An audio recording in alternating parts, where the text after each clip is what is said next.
internet broadcast from Studio A in Texas. We appreciate you being here. All Things Automotive, that's the name of the In Wheel Time show. On today's 2-hour program, we get a tour of Texas Truck Works in Magnolia, Texas. We're going to talk to some high schoolers about what's hot in their streetable hot rod world and go to the other end of enthusiasts, Beth Phillips with Houston Classic Chevy Club. All that and more just ahead. Also, inside our new car showroom is the all-new 2021 Kia Seltos and the Mazda 3. We'll give you an in-depth review of both. We'll have this week's automotive news and our weekly Ram Tracks and Jeep Trails features. That and more just ahead on today's 2-hour in-wheel time car show for Saturday, May 9th, 2020. Howdy, along with Mike Out of This World Mars, raise your hand. Howdy, Mom. And King Conrad DeLong over here on his cell phone. I don't know what he's doing something good, I'm sure. I'm Don Armstrong, glad that you could join us today, and we thank you for that. Normally we have a guest right off the top of the hour, but today we do not. Well, we had one, and it kind of fell apart. Yeah. But we got lots of things to talk about. Absolutely. The first thing that I wanted to mention on the show, for those that live in the Houston area, you got to see a couple of days ago the Thunderbirds fly over Houston, which is a pretty exciting event. Well, tomorrow on Mother's Day is going to be Fight to the Finish flyover, and there's going to be about 24 vintage World War II aircraft that are going to take to the skies tomorrow, beginning at 1:45 in the afternoon from Ellington Field and the Lone Star Flight Museum. It's going to be pretty tremendous. As a matter of fact, we're going to have a special internet broadcast on ABC 13. I'll be flying tomorrow and shooting the pictures of this. It's going to last for about an hour, hour and a half or so. So I invite you to tune in to ABC13.com and the news app. And what time is that? The takeoff at 1:45. 1:45. Right. Okay. And they're going to do 120 miles in a crazy configuration over Houston. So most of the population of Houston will get to see them one way or the other. I got a map of it here. As a matter of fact, you can go to ABC13.com and get a picture of that. It's going to be quite the sight. So while you're out celebrating Mother's Day with Mom, even if it's in the backyard or with friends and family or going to your favorite restaurant and practicing social distancing, whatever it is, that's something to look forward to tomorrow. We got lots to talk about today. And one of the things that I wanted to start off with, while Conrad is working on inviting other people to join us here on the show today, it's a story that I ran across. It's just great. 5-year-old Adrian Zamarripa made headlines when he boosted his parents' SUV and set out for California. Oh, yeah, the kid from Wisconsin? 5 years old. He was from Utah. Oh, he had $3 in his pocket. He's a huge supercar fan, and he was on a quest to buy a Lamborghini. 5 years old. I don't know about you, but I was barely able to ride a bicycle at 5 years old. This guy got behind the wheel of Mom's SUV. And reached the pedals. Yeah. I mean, somehow. Most 5-year-olds, I don't think, could do that. His plan unraveled, however, when Utah State Police pulled him over on I-15, or at least it seemed to, though thwarted in his attempt to get to California. One day after his story appeared, a Lamborghini came to him. As Fox 13 News Utah reports, local Lamborghini owner Jeremy Nevis drove to Zamarripa's home in Ogden to give the fellow Lambo lover a ride in his matte black Huracan. The success principles that he displayed were magnificent to me, Nevis said. Oh, and Fox 13 reports that an unidentified California business has offered to fly Zamarripa to the Golden State and let him actually drive a Lamborghini under supervision. My gosh. As his sister says in the segment, it's like he planned everything, which is crazy. The important lessons: crime pays. And when you fail big, it's really just a preamble to success. Well, there's something to be said for that. Steal the headlines, and I guess that you got a free ride in a Lamborghini. I just thought that was a pretty odd thing, but yeah. So, Mr. Mars, what, besides with his mouth open over there on his computer. We got a little bit of an issue here I'm working on. Oh, he's yes, working sir. What on can I an do for issue. you? Well, nothing you can do for me, but I thought me that, figure out people that are joining us would like to know how your week has been. And besides working on the Corvette show for next week, what have you been up to? It's been one of those weird weeks. It's It kinda has been like- a very weird week. It's like quicksand. The harder you struggle to try and get past whatever issues you got, the worse they kind of get. But it's been great because now I'm here. We sat out here on the porch this morning. The weather was cool. Oh, wasn't it? Though? I mean, it was really nice. It's a really good weekend, and it's really a good time to have a good weekend after a week. Yes, it is. As a matter of fact, speaking of sitting out on the porch, Jeff Zekin, our master grip, is sitting right across over here. And Jeff was a little bit chilled and said that he was going to go in the house because it was just a little bit too chilly for him with the wind blowing this morning. Well, I went in and found a shawl that I happened to have. Grandma's shawl. Grandma's Did shawl. she knit it? Was it crochet? It was kind of a knit kind of fabric, and I know that Jeff really appreciated it when I put it across his shoulders Took and that warmed him. chill away from him. I just had to share that. Warmed you to its core. Yeah, that's it. And how about you, sir? I know that. Good week. I know that you've been doing your Facebook thing and your internet thing, and there were some interesting statistics that he shared earlier. I think that it would be a good time to share them with you, and that is Conrad has this feature that we do only on Facebook, and it's called Unicorn hunting. unicorn hunting. So I try and find unique cars, very low production cars, some really oddball cars, and I find them on the internet and find stories about them. And so the point of the matter is that we kind of keep track of what gains traction with you folks that are watching on Facebook, and what it is that you really like about our show. And obviously, unicorn hunting is one of those things. But what we find interesting are the things that are posted in unicorn hunting on the In Wheel Time Facebook page. And it's funny because there were two cars that Conrad posted this week that were really unique, that drew my attention. 71 Trans Am, Lucerne blue with a white stripe, very unique car. I mean, stunningly beautiful car. Yep. And then a 1970 Buick GSX in Apollo white. They only made 197 of them. Typically, the Buick GSX was done in Sebring yellow, which is the same color as my Rally 350. But the Apollo white, and I mean, seriously, they're getting lots of views, lots of shares, and lots of traction. Well, that's what the interesting thing about it was, because one of them got a whole bunch of shares and views. Which one was that? The Pontiac, because it went out first, about 18,000. 18,000. It's mind-boggling. However, with everybody at home, and we've been working on getting more people exposed to our show and the quirkiness of it. I think it's the quirkiness of us, not the show. I think the quirkiness there's got to be a better definition to the show other than quirkiness. Oddities, oddballs, weirdos. And in that vein, if you're watching, well, you are watching us somewhere right now because we're not on the radio anymore. Do us a favor, give us a share on your feed, and let's see if we can increase our reach even more. So just go down there and push the share button and say share now. Yeah, share on my Facebook page, and we would appreciate that. But at any rate, I just thought that was rather unique. The funny thing about it was, what was the Buick 70? 70. So my dad bought a '69 Skylark. Same body, well, roughly the same body style. Correct. I mean, they changed the back end and they changed the front end a little bit, but that's still about a Buick it. A body. Yeah, and it had a small V8 engine in it with Probably 350. a cast iron block and aluminum heads. And I think it was that particular car that it blew a head gasket. My dad, had to change it himself. Now, is this the one that you would do the one-wheel burnouts in? Yes. Okay. I was probably suspect in helping that head gasket blow, and Yeah. it blew between the cylinders. Suspect.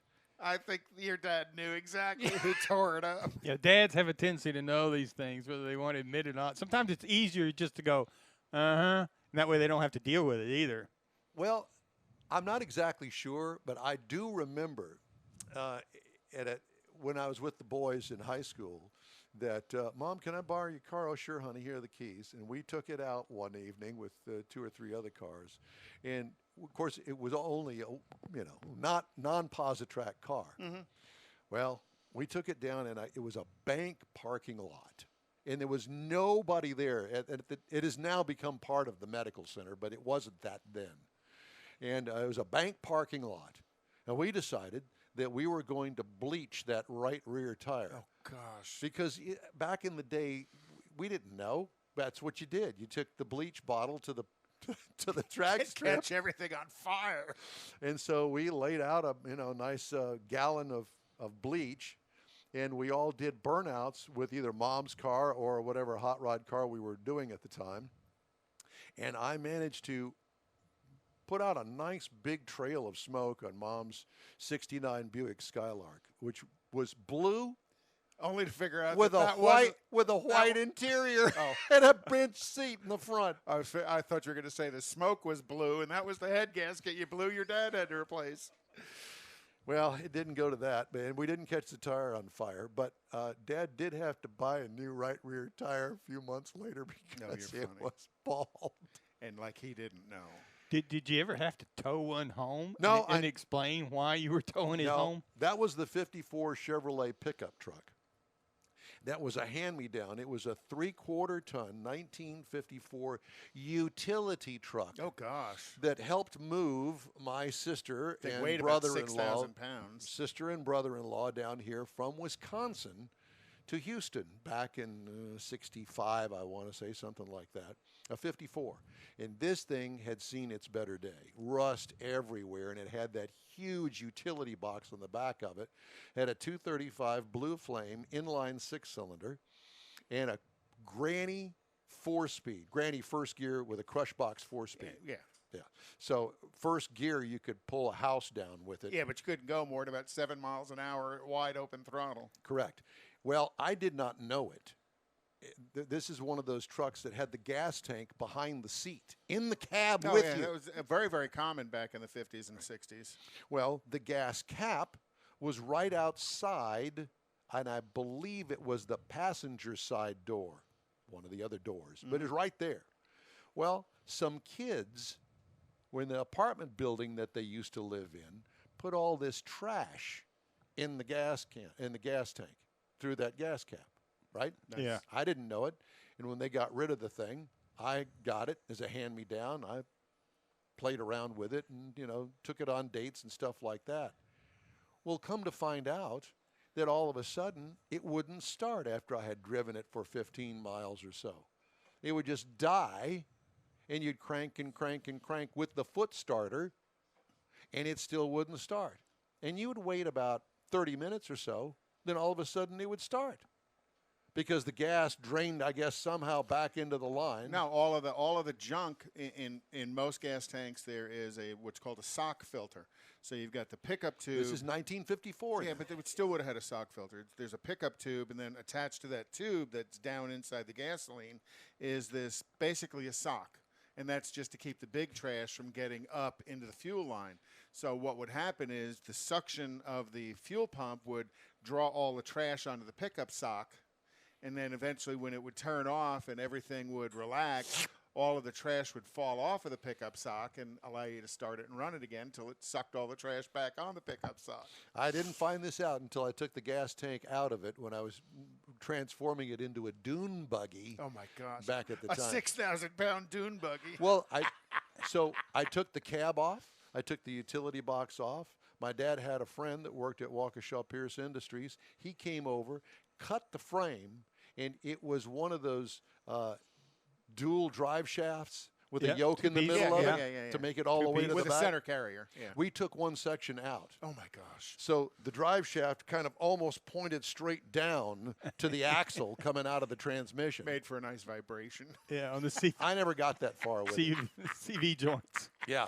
But so it was nice and short, and I put great big farm utility tires on the back of Whatever it. you could find for free. No, I actually bought them brand new, and I had the wheels re-hooped. Recentered. So Welded new centers in them. because it had a split ring Oh, my wheel on it. gosh. Those dangerous yeah. split rings. Absolutely. Yeah. And they were like a big spring is what they were. Yeah, it was. It was. And it clamped on there once you got the tire on, then you put the air in it. Well, I had those taken off, and I put new actual wheels on the hub Right. because it had 16 nuts on the dang thing. And I've had wheels on it this big, and those farm implement tires were that big. It looked really good, and it would haul after I put the Offenhauser manifold on it and the two carburetors and Mallory dual point ignition and the You had a hot truck. I had a hot Back truck before with hot- no body on it. Back before hot trucks were hot, right? Yep, yeah. Got Lonnie and Todd are out there going, well, where's that truck today? Yeah, exactly. I wish that I had that truck. Actually, I wish I had that motor. That would be really, really, really nice. I built a dune buggy once. We had a Volkswagen. We figured out Volkswagens really didn't float. So once we got it back and got the engine, dropped all the water out of the engine and stuff, we did the same thing. We took the body off, welded a little bit of a roll bar on it and a cage on it, and bang, away we went. We didn't shorten it, though. We left it long so we could have dual that was the seats. success of the Myers Manx Yes. dune buggy back in the day. And I know that Conrad had one. Not. No. I had a fiberglass buggy. We ended up with one. My second one was that. No, I never spent much time with dune buggies, and spent actually in high school. A couple of friends had Volkswagens. I spent very little time in the Volkswagen world, but there was a huge number of people that were really into Volkswagens. I just wasn't one of them. Well, I wasn't one of them either, but Myers Manx was so hot. And if you don't know what a Myers Manx is, we'll have to do a story on that one of these weekends because it was really cool. Take the body off of a Volkswagen Bug and pop this fiberglass body on it. Do you know what I'm talking about? Well, you got to shorten it to get the Manx body on it. And there's several other bodies that came out. That's kind of what put him out of business. All the people copying him, but it was very popular. But And he it was kind easy of the to do. first one out Oh, there he doing was. it, yeah. He had just his- didn't do he didn't get enough lawyers involved. He was having fun. Yeah. He was one of these guys. I did something nice. It's great, and I'm going to continue to do it. And he made his own fiberglass molds to make these bodies, and a true Manx is extremely collectible today. Yes, it is. All right. We're going to take a quick break, and after that, we're going to have a review of the 2021 Kia Seltos coming your way after this. Man, I love my kids so much. I once sat for 3 hours in the cold rain to watch her soccer team lose by 18 goals. I love my kids so much, I once used a tube to suck snot out of her stuffed nose at 3 a.m. You win. Love your kids? Love them enough to make sure they're in the right car seat.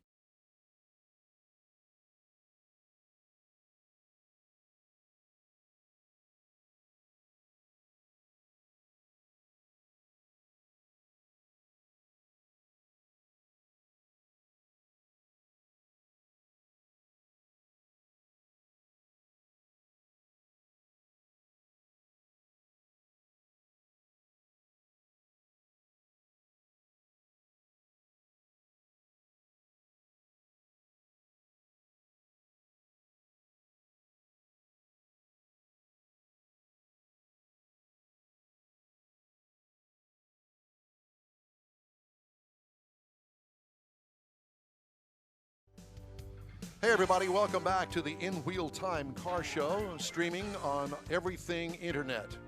We're on Facebook, YouTube, Periscope, and everything else that you've got lined up for us. What is it today? Well, then we take a lot of our excerpts out of our program. We put them out there on Apple Podcasts and Spotify and Stitcher and iHeart Podcast. You can hear next week. You'll be able to hear the car reviews and things out here on all these different locations where you get your podcasts from. So we think that Mars isn't doing anything during the week. Well, he is doing things like that. So we appreciate your hard work, sir. How about you, Thank you. Conrad? Well, before you answer, you're in your 10-minute rebuttal here. I'm going to do a car review. What do I get here? It's the 2021 Kia Seltos. What? What is that? Yeah, Okay, Kia Seltos, I'm going to tell you about it. Available trim levels are the LX, the EX, the S 2.0 liter, or the S 1.6T or turbo, and then the SX. The reviewed trim level today is the EX all-wheel drive. This is a small SUV. It is all new in the Kia lineup. Seats up to 5 passengers. It is considered a small SUV. Well, the exterior changes from last year. Like I said, it's all new for 2021. It fits between the Kia Soul and the Kia Sportage. So I was doing my research on this particular vehicle, and the Soul is a much wider vehicle. This falls more in line with the Sportage. It's more of an SUV. I love the Kia Soul. Yes. And I think it's a great vehicle. And if you're really not too concerned about space behind the second row or space with the second row fold down, then the Soul is a great car. I love the way it rides. The power to weight ratio is great on it. It gets good gas mileage. I think it's good looking. But this fits one above the Soul. A little bit bigger. And one below the Sportage, because you know over the years they've grown the Sportage. Anyway, Yes. exterior features include overall sharp-looking design with the familiar Kia grille. It has an upswept rear glass area along the side, what we would call the C-pillar back there. Yes. It's upswept in the back. High attention to detail on the exterior of this. You got to look for it, but it's really not hard to spot once you're looking for the details on the body. Faux front skid plate gives it a little off-road look. I really would not consider this an off-road vehicle. No. It's a CUV. What I liked about it, the sharp-looking shape. What could use improvement? Nothing. Love the look of it. Interior highlights include the horizontal dash styling, giving it a feel of spaciousness in the cabin. And remember, this is a small SUV. Infotainment system, the screen on it comes in two sizes. The regular size was plenty. That's what I had. It sits alone at the top of the center stack, if you really want to call it a center stack anymore, because today's vehicles really don't have a center stack per se. They're included in the dash. They're in the middle of the dash. And they don't usually go down to the center console, because the center console is now divided up by things like cell phone holders and charge pads and that sort of stuff. Multiple things. Yep. It's a unique, attractive styling bits throughout the cabin. For example, the seating surface design. Also, the creases in the speaker covers. It gives it a contemporary uniqueness, and I really did like that. Standard cell phone charge pad, as I mentioned. Cargo, trunk room, gobs. With the seats up in the second row, 26.6 cubic feet, but the seats down, 62.8 cubic feet. That's huge. It is huge in for a small. small It's really SUV. big. Yep, exactly. What I liked about it, all of it. I loved all the standard features, and that's one of the things about Kia and Hyundai too, for that matter. They're sister companies, but they give a lot for the buck. What could use improvement? You got to ask, is leather too much for the price point? Perhaps. Yeah, but how many people like leather? You're not a huge fan of leather, I'm but not. a lot of people would love to have leather, even in a small SUV. Many dealerships have a deal. There's a couple of companies in town that will actually put leather Oh, interior in a brand new car. And it's not outrageously expensive. they roll it over into the car payment. car payment. Well, and if you look at sometimes the package you have to buy to get to that leather, it's cheaper to add it. If that's all you want, is just a step up to leather without all the other stuff. Just go get the leather. Just an idea. Anyway, engine, a 2.0 liter, 4-cylinder with 146 horsepower. Now, the available bump up is a 1.6 liter turbo that adds about 25 horsepower to that. I would love to get a hold of that, because that particular car has a 7-speed dual clutch transmission, where the one that I drove has a CVT transmission. Gets pretty good gas mileage. 27 city, 31 highway for a combined of 29. I got 29.6. What I liked about it, it's all about the mileage in this car, and it's a good-looking vehicle. And I think you're really gonna like the price as well when I give you that here in just a second. As I mentioned, I'd love to have had that 7-speed with the turbo. Ride and handling, what I liked, well, most won't care, but the steering is a little bit loosey-goosey on it. But think about the buyer. It's probably going to be a new family, maybe perhaps with small children. And this isn't one of those kind of vehicles that you're going to go around You're not around looking for a corners. performance driving experience. Exactly. I'd rather be able to go through the Walmart parking lot and at ease with a one-finger hand turn. What could use improvement? I think more feedback in the steering would have been nice, but again, it's not built for that either. Okay, so here we go on the pricing. Base trim price $25,290. Prices tested $26,885 with all of those standard features, and it's not the base model.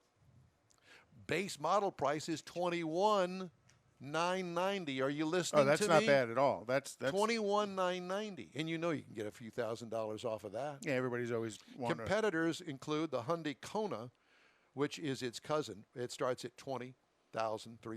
Mazda CX-3 starts at $20,640, and the Honda HR-V starts at $28,220. So there you have it. That's the review of the all-new Kia Seltos for 2021. And you liked it. A lot. Because I always like to look at the price point on these vehicles.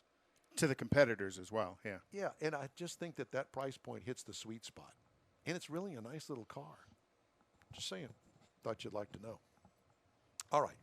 The In Wheel Time car show streams on Facebook.com/InWheelTime.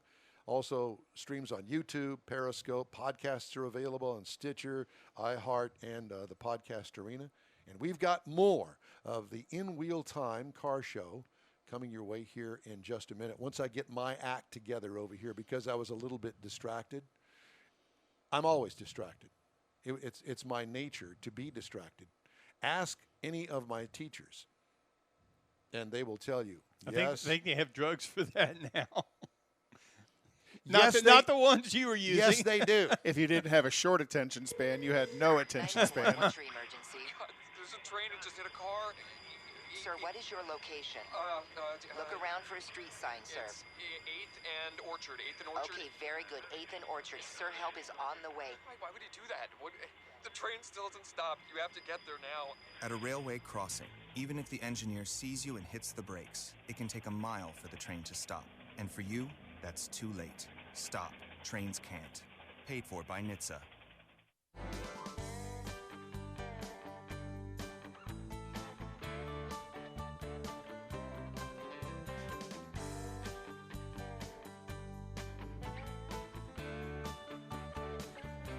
Hey, everybody, welcome back to the In Wheel Time Car Show. We're coming to you live from Studio A in Texas, and we know that we have viewers and people that are following us now.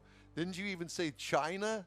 Yeah, we picked up a few of all places in China. Yeah, I don't know where the China thing Hi, comes on the from. other side of the world. We appreciate you watching, and we have other people as well. Do we have anybody from Germany or Great Britain? Usually we do, but I haven't checked today to see if they are with us today. Okay. Hey, I wanted to, we've got a little short segment here that I wanted to fill the time with because I ran across this, and I thought it was pretty interesting. If you watch any TV or on the internet as well, what has happened to all the car commercials? Well, I guess the question is, when will consumers have an appetite for regular car ads again? We talked about this before we went on the air. Boston Consulting Group survey that gauged consumer sentiment between April 24th and 27th. 81% of respondents believe there would be a recession in the economy. Going further, 56% said they were concerned about personal finances. Duh. While 61% believed COVID-19 would change their behavior permanently. 61%. Of course, we're in the midst of all of this changing, so that may ease up toward the end of the year, and I think that those numbers will probably come down, but so many people affected. Just 36% said their spending habits would quickly return to normal after the coronavirus was under control. Yeah, it's going to take a little while for a lot of people to get back to work, catch up on bills and stuff, but we like our lifestyle. I mean, we did. We did. Well, everybody's going to get back to it, but the fear at the moment is kind of overwhelming a lot of people, and they've got to kind of they've got to hear some good news about what's going on and managing the virus and getting people back out and the basically the herd immunity that's happening right now. So a person by the name of Jay Walker Smith, Chief Knowledge Officer, how'd you like to have that on your business card? Chief Knowledge Officer at data and consulting company Cantor said the economy will need to get back on track before auto advertisers return to their old formulas. It's going to take us until 2022 to get back to the trend line from last year. Smith said, we're in this now for a couple of years of catch-up, but once we get on to a growth track, probably end of the year or beginning of next year, the turnover in the model season, then it might be time.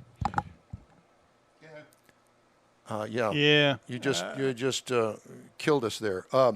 It might be time to think about that again. So. Yeah, it'll be slow, but it'll happen. All right. Well, so at any rate, that ends this half hour, and we are going to continue the show, as a matter of fact, and we're going to do that right now. Howdy, and welcome to In Wheel Time, America's award-winning car talk show, your weekly go-to all things automotive place. Along with Mike Out of This World Mars, I'm Don Armstrong and King Conrad DeLong. So glad that you could join us today.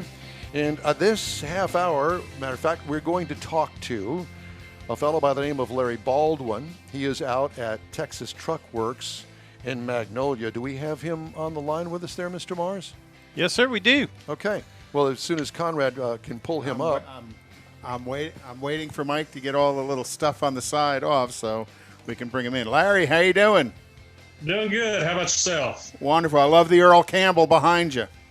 Well, you got to have him, or if you're older than this guy on the other one. Bob Lee, here you go. Well, you're playing both sides of that, the Houston and the Dallas. Well, no, fans. I'm just showing I like the old guys. Well, that's why you like us. Yeah, we're all good right there together. You're right. So, Larry, I wanted to talk to you today about Texas Truck Works and the things that you guys do up there. I know that you guys have been in business for quite some time. Scott Stevens, the founder, of course, and you work for him. And, Texas Truck Works, to me, being a car guy, is really kind of a unique niche in the fact that it mainly deal with trucks and Jeeps.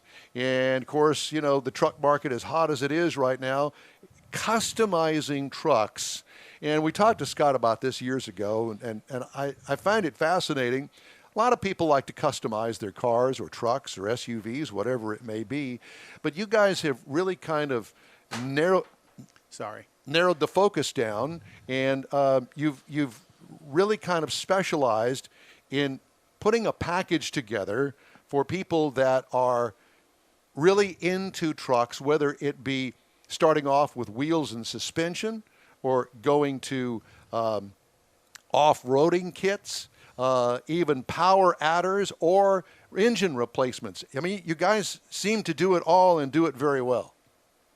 Well, we just like to talk to the customers and build what they're going to use for their lifestyle, to their taste.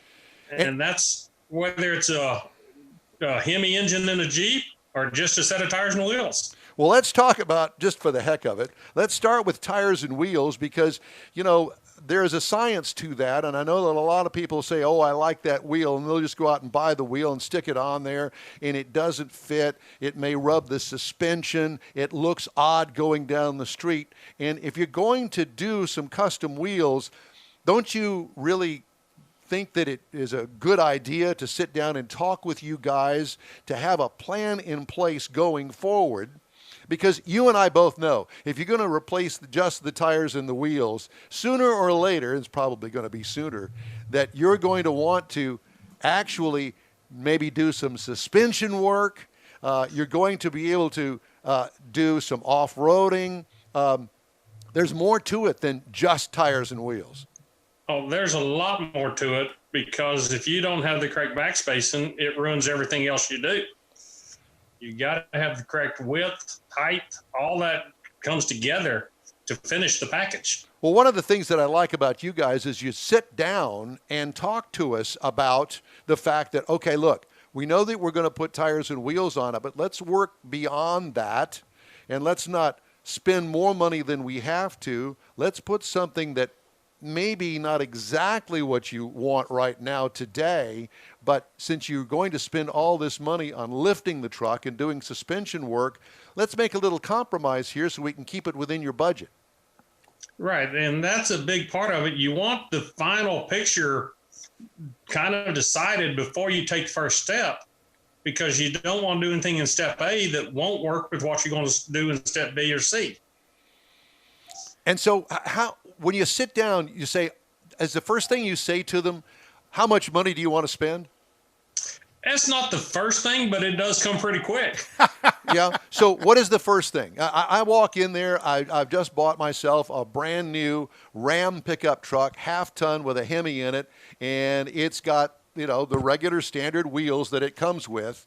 And I want to start off by doing some wheels and tires on it. Where do we go from there? The first step is, how do you drive? Do you drive 10 miles a day or do you drive 100 miles a day? Is it all city driving, or are you running up and down the freeway? Do you drive 60 miles an hour or do you drive 90 miles an hour? And that answers a lot of questions, because you don't want to do, put a 8-inch lift with 40-inch tires if they're planning on running to Dallas and back every day. Right. And putting 433 gears in running to Dallas doesn't work either. Correct. And so, but if they're wanting to build a show truck to advertise for their business, that's when you go back, okay, the 8-inch and the 40s and all that, that's what gives you the show truck side of it. And so, okay, so I decide that I drive 35 miles one way to work, mainly on the freeway. What would you recommend that I kind of stick with, since I'm going to do mostly freeway driving? I would probably do, you said you had a Ram half-ton? Correct. I would do something, leveling kit to 6-inch, depending on your taste, and then 35-inch tall 33s to 35-inch tall tires. Nothing extreme, but definitely looks good. You don't need coilovers. You don't need all the fancy showpieces for that everyday driver. Now, is that going to be able to allow me to, down the road, be able to buy and afford more of a suspension focus on the truck? Yes, sir. Like I say, start with leveling kit tires and wheels, then we'll want that back spacing that's going to work with the 6-inch down the road. Gotcha. And then, okay, now that we've got the look that I'm wanting, how am I going to actually get all this on there and in budget? Because later on down the road, I might want to add me a blower on my Hemi. Again, we can handle the blower. Again, we're pretty simple. Once you make the decisions what you want, we just get a deposit and get the parts you here. Well, after the parts you here, it's generally, for the first step, just a one-day install. Hey, Larry, are you in a position to take us out in the shop and give us a view out there? Well, let's go take a shot of the shop and see what it looks like out there, because I know last time that I was up there, it really is pretty impressive out there. Scott, I know, has spent a lot of money, and not only in the shop, but also in the wrap shop that just is across the parking lot from you. Yeah. Now, let me see if I can figure out how to turn this phone around so we can see the shop now. Okay. Right, because you guys have got some cool toys out there. Okay, so you can see right now we're pretty heavy on Jeeps. That's the hot item. So you can see some of these Jeeps we got sitting here. I don't know if you can see that one there. That's the six-wheeler. That's a what? A six-wheeler? Six-wheel Jeep. Well, let's get out there and take a 4 wheels isn't enough. Right? Oh my gosh! So what is the story with that? How are you? This was, she had 3 children in car seats, so she needed a Jeep that can handle the 3 children. How big were the kids? If you're gonna build a Jeep this size, you need one that's going to run. So you can see there's the Hemi engine inside of it. So she took and had it made longer to get another seat for the car seats. So now you got the 6 wheels. Now you got to have more juice under the hood. Now you got to have more power to turn it. I love it. So are all 4 of the rear wheels drive wheels, or are there 2 drive wheels and just 2 tag-alongs? Now this one is more for the looks and the seating than the performance. It is a drag axle. A drag axle. Well, it sure does look crazy. I love that red one there as well. Great accessories. It's red one. This is a man that uses this in parades in a small town down in South Texas. And so he wants to advertise his business. So we did the fenders, we did the steps. I don't know if you can see the steps. There you go. Oh yeah, those are nice. We might be old but not be able to get in them. We're gonna make sure you can get in them. Well, thanks for bringing that up. Man, that is really cool. So it's got like a drop down, a mechanical drop down on the side step? Mechanical drop down, but it is still a working rock slider for the people that are going to use their Jeeps. And then you said he wants to display his business. So when you're finished with the mechanical work over there, is it going to go over into the wrap shop to get his business? But again, when you're in a parade, you definitely want them to hear you besides just see you. So there's the Hemi again. Well, the Hemi seems to be a popular transplant for the 6-cylinder that would normally be in that Jeep. Correct. It's a very popular. It makes a great everyday driver. It actually runs better, drives better, and gets better mileage than the 6 because it doesn't have to work very hard to turn move these Jeeps. Are you putting what transmission do you put behind them? It's the NAG transmission. Okay. Yep. Do you have to? This is an LS Jeep we're looking at here. An LS Jeep. So do they make actual kits to put these different engines in them? Well, we put them in. These are all these power adders we do here, and we have to do it so that this stays legal. It still has to pass inspection. You have to be able to plug in the OBD part, so it's not just dropping an engine in like we did as kids. Yeah, I completely forgot about that. Yeah. You got to change the whole shebang.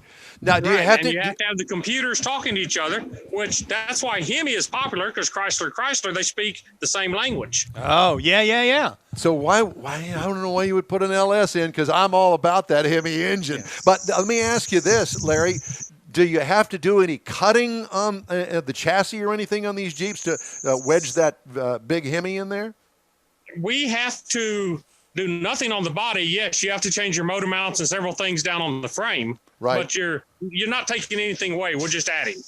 Interesting. How cool is that? So it's a whole lot easier to put a Hemi in it than it is an LS engine. Right, but the LS has so many more power options is why it is also popular. And so it's just a little bit more computer work to make the LS work just as good. And they still have the transfer case, 4-wheel drive capabilities. All you're basically doing. Transfer case, 4-wheel drive, everything still works. If you've seen several of these Jeeps, none we've looked at yet, but we'll get to one.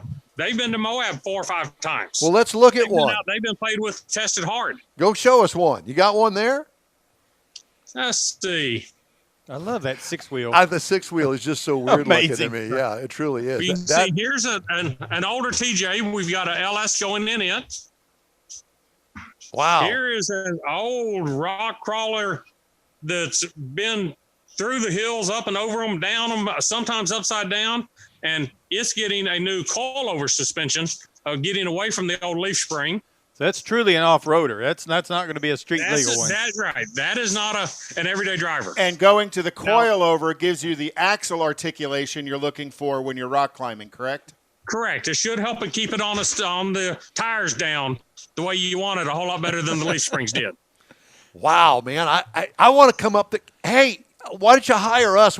You have classes for us, and we can go up there and see how you do all this stuff. Well, you're welcome. Come up anytime. We'll show you anything. We'll show you everything we know how to do. Now, speaking of one that's been to Moab, this has been to Moab the last 3 years. He's changing his suspension to a coilover suspension also. That's why it is here right now. But we put this LS engine in 3 years ago.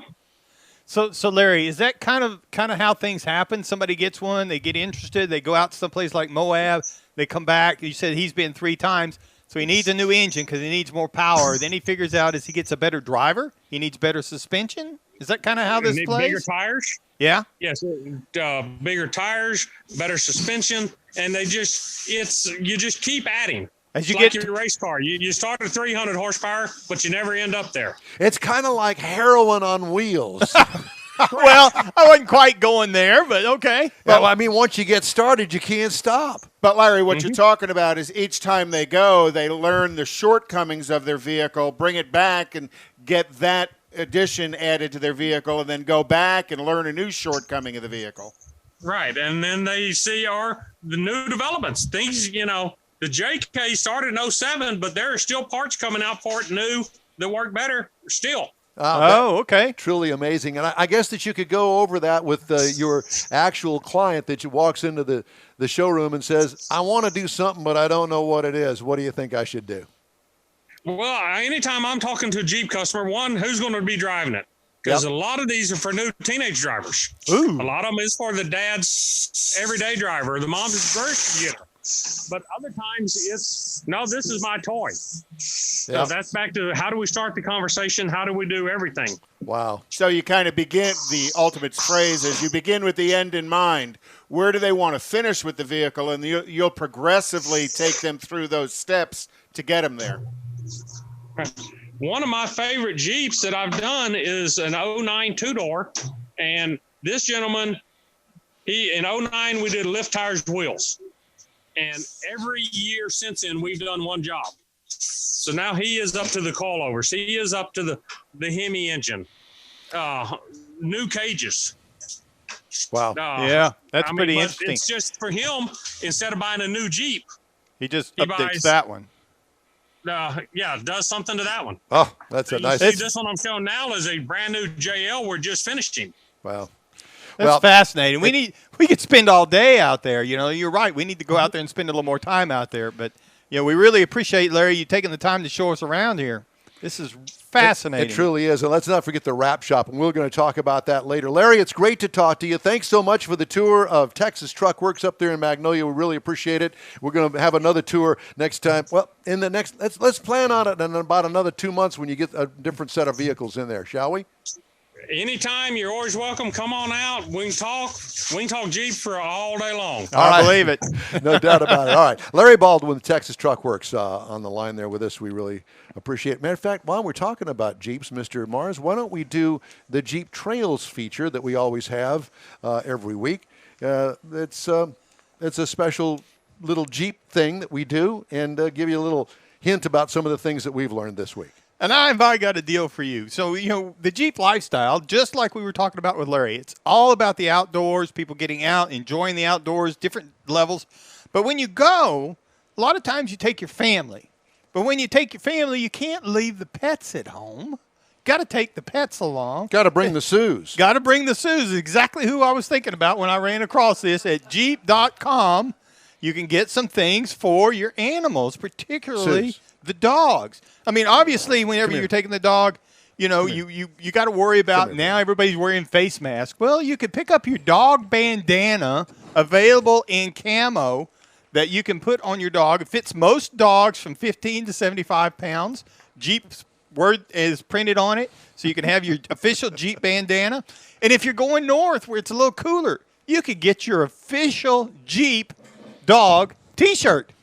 Jeep dog. Get it for your Jeep dog. Sounds It's like got a the logo on it, and it's all silk screen, 3/4 inch sleeves so that they don't get too cold or too hot. But you also got to have some water. Got to keep them hydrated. So you can get your official stainless steel Jeep pet bowl with the Jeep logo on it, non-skid bottom ring. So it sounds like a big commercial, but it's not. Where do you go for this? Jeep.com There to is a get these commercial accessories. Oh, my And God. the best one I found, I love this one, is the 25-ounce H2O dog water bottle and travel bowl. So it's a stainless steel holder, like a sports bottle, for your water, and the cap comes off and forms naturally to hold the water for the dog to drink the water when you're out on the trail. Do they have dog diapers on there, too? I didn't look for the dog diapers. I didn't get to the old dog section. But check out, if you need some accessories for Pay your no pets. attention to what he just said. It's called doggy pens. Go to Jeep.com for your pet accessories for your dogs. This Week in Automotive History is coming up next. Stay with us. When might you be buzzed? When you suddenly love everything. You guys, I love this song. I love these nachos. I love our kickball league. Ugh! I love this guy. What's your name? You know what I'd love? A ride when it's time to head out.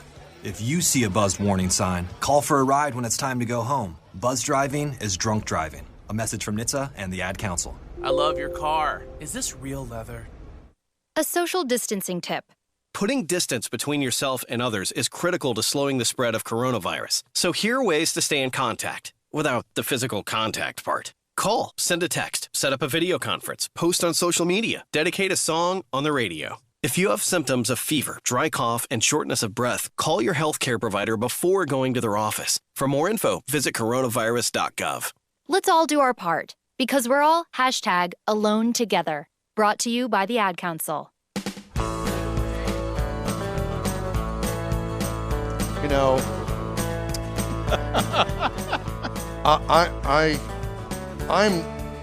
I've never been told that I have ADD. Oh. We tell you that all the time. What do you mean you've never been told? We tell you that about 5 times a day. You know, the older that I get, the more that I manage to take on the responsibilities, like this show. It's like trying to herd cats. You know, they all got their heads buried in their computers over there like a little girl. Oh, and you're doing the soundboard. I'm doing the soundboard, playing the commercials, trying to keep everything together. I'm managing the cameras. And what a fine job you're doing today. I'm doing much better than I have in the past. And then there's Mars sitting over there. That's what I'm thinking. Somebody break out the cheese to go with this wine. Speaking of that, we need some wine. We need to have a wine show. I can handle that. Ironstone Wineries in Murphy's, California. I will get Rochelle, my daughter, to send me some wine. Yeah, send us that some. we can do a wine But tasting. is it the kind of wine that I'm familiar with, spelled WHINE? That's what I want to know. After you get about half the bottle down, then we'll shift into the WHINE. MD 2020. MD 2020. They still make that. I wouldn't know. Oh, yes, they do. I don't drink wine with a screw cap. I'm sorry. I wonder if they have that at Wine and More. I have probably Total Wine. You know what MD stands for? It's not Mogan David. Mogan David. Yeah. Which is a pretty well-known winemaker. I didn't realize. It really is. This is the stuff when he washes out his barrels. That's the stuff that's left over. That survived the fire. Yeah. That's it. Oh, my God. All right. Time now for This Week in Automotive History. And listen, we're all about history Yeah, here. we are. We're historical. So May 2nd of 2019, General Motors acquired Chevrolet Motor Company for $32 million worth of stock, which is kind of interesting because William Durant was kicked out of General Motors, and he and Louis Chevrolet went and started Chevrolet, and then General Motors bought Chevrolet from Durant again, which brought him back in. On May 3rd of 1980, was the day 13-year-old Carrie Leitner, Fair Oaks, California, who was walking quietly on her road on the way to church, was struck by a drunk driver. And that was the beginning of Mothers Against Drunk Driving, MADD. What year was that? 1980. And the organization Mothers Against Drunk Driving was started by her mom, Candy Leitner, to help educate the world on drunk driving. And you can go to Mothers Against Drunk Driving or MADD.org if you're interested in making a donation. On May 3rd of 1987, Davey Allison recorded his first Winston Cup victory at Talladega. And in that same race was when his father, Bobby Allison, had that horrific wreck in the Buick, and it kind of did some real permanent damage to him. So his dad has the wreck, and Davey wins the race. Well, Bobby's devastating wreck that got him out of racing was at Pocono. Okay. And that was when he was sideways and was T-boned in the driver's door, and that was the end of Bobby Allison's racing career. And Bobby, I think, is still alive. Yes, he is. And then this race at Talladega was so fast that's when NASCAR's right after that is when they implemented restrictor plates. Matter of fact, I watched a race at Talladega online just this week, and it was the 2000 race, the Winston 500 at Talladega. Back where when you could still have cigarettes advertising. where Dale Earnhardt went from like 18th to win the race in like a dozen laps at 200 miles an hour. Oh, gosh. And I want to say that I was there. Wow. I was at a race that Dale Earnhardt won at Talladega, and that might have been the one that I was at. But wow, what a race that was. And the podium finish, the whole thing was like jaw-dropping. It was back in the day when NASCAR was actually really popular, and I remember being wedged in there in a seat that was about that wide. You and 200,000 other people Exactly. at Talladega. What a race. So May 4th of 1949 in Bell Gardens, California, who was born? John Force. So this John Force's birthday. What year? May 4th of 1949. And then also on May 4th was the release of Bruce Springsteen's Pink Cadillac, which was the B-side sound of Dancing in the Dark, which became Springsteen's biggest single hit, and they were all off of the Born in USA album. You know, which I really like the version of Pink Cadillac. I went and listened to them this morning. Not Aretha Franklin, because it was a combination of Pink Cadillac and another song. Yeah. It was... Oh, now he goes brain dead. I go brain dead. Natalie Cole. Oh, that would be cool. Have you seen that? I haven't seen that. Look it up on YouTube. Natalie Cole and Pink Cadillac. Wow, what a video and what a song and what a great rendition she does. I'll have to go look it up. I've always liked her duet with her dad. Yes. They did a kind of a post duet after her dad passed. Yes, I recall that. Let's do some automotive news here before we run out of time for the top of the hour. We got another hour to go here on the In-Wheel Time program. What are you laughing at, Morris? George. Oh, George has always got some good stuff in there. No doubt. What's the difference? Oh, I got to be careful before I read this out loud. What is the difference between a rental car and a Jeep? There's some places you can't take a Jeep. Yes, I think we've all turned that. You know, rental car in. instead of doing this automotive news story, I want to give you my rental car story. So in one of these, was it Talladega? No, it was the Indy 500. I went with my brother-in-law at the time, and needless to say, car rentals during the Indy 500 Sky high. week. No, it wasn't that. Just hard to find. So they saddled us with a Chevrolet Malibu wagon. Do you remember those? Yeah. Oh, they were absolutely horrible cars. And looked ugly, too. They were really ugly. So Patrick, brother-in-law, decides that, okay, well, let's see if we can't lock the back wheels up because it's got a handbrake on it. Oh, gosh. He flat spotted those rear tires like no tomorrow. Do 70, hit the handbrake, and just let it sit there as it slides forward on those tires. So Had a vibration forever after that. Oh, you think? I mean, doing 70 miles an hour? Oh, no, we didn't do 70. So we finished trashing the car. I'm sorry. I'm not going to tell you what rental car company it was, but this is back in the 80s, and I had nothing to do with it. I was just the passenger. That's all I was. My rental car trick was I have a package of permanent markers, a full color selection of permanent markers, and I usually take them when I travel with a rent car. And if for some reason you get some little scratch or something in it, you get the permanent marker out and you recolor the scratch so they don't see the white line in it, and you can return it and they don't even see the scratch in it. I've done that more than once. Had to stop at a Home Depot one time to buy them when I didn't have the right color with me. Yeah, because they will charge you if you damage the car. Yes, they will. Yeah, they'll charge you a lot. Yeah. And I think that's a profit center for them. Well, I will say this. If you have those kind of ugly thoughts in mind today, I would suggest getting the rental with insurance. I've done that, and it paid dividends when my niece backed out of her driveway and just square T-boned the vehicle I was driving. And I'm like, what are you doing? And I think she was 16 or 17 at the time, and she just truly wasn't paying attention. But we had full coverage We're going to insurance. change the name of the show called True Confessions. Is that okay? Can we do that? Yes. All right. It's the top of the hour, and it is going to be time now to start hour number 2. And we hope that you're going to stay with us because God knows the first hour went downhill fast, and I would imagine that we're on a roll now, baby. That And must have hurt. Thanks, George. Stand by. And welcome to hour number 2 of the In Wheel Time Car Show. Coming up, Hot Rod Children of the Corn. How today's high schoolers are killing it with horsepower.